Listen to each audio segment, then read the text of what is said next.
قل أغير الله أتخذ وليا فاطر السماوات والأرض وهو يطعم ولا يطعم قل إني أمرت أن أكون أول من أسلم ولا تكونن من المشركين قل إني أخاف إن عصيت ربي عذاب يوم عظيم من يصرف عنه يومئذ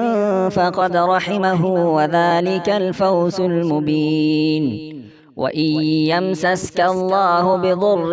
فلا كاشف له إلا هو وإن يمسسك بخير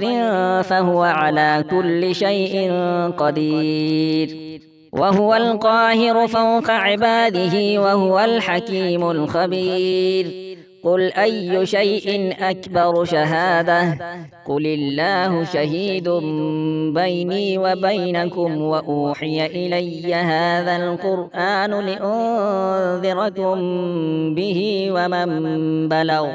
أئنكم لتشهدون أن مع الله آلهة أخرى قل لا أشهد قل إنما هو إله واحد